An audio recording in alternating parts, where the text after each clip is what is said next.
A lot to talk to you about today, including Giving Tuesday. First, let's talk about these cabinet picks.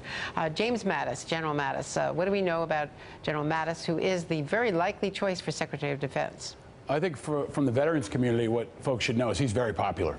I mean, he kind of walks on water in the Marine Corps. He's established himself as a flag grade general who really understands the troops, is well respected by the troops. He's very aggressive. He doesn't pull any punches. He speaks his mind.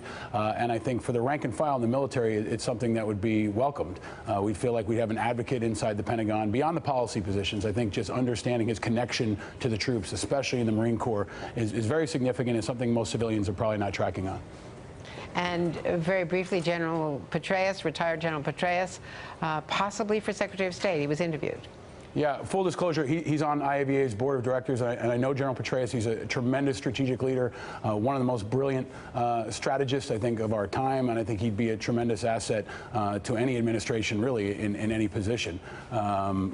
He's tended to cross partisan lines, which I think is also significant, but we'll see. I think there's a lot of speculation right now, and you probably know more than I do.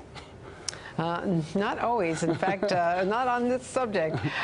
Paul, let's talk about Giving Tuesday. What can all of us do to help veterans this holiday season, aside from making donations? There's so many ways to contribute.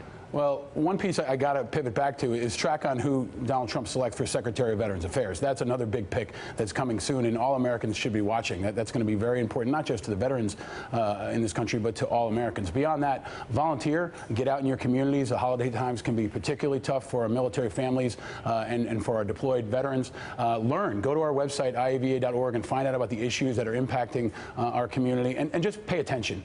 There's a troop just killed in Syria. We've got folks killed in Iraq and Afghanistan, and they don't want to be forgotten. We need to support them, support their families, and remember, especially around holiday times, we're still very much a nation at war. Hey there, I'm Chris Hayes from MSNBC. Thanks for watching MSNBC on YouTube. If you want to keep up to date with the videos we're putting out, you can click subscribe just below me, or click over on this list to see lots of other great videos.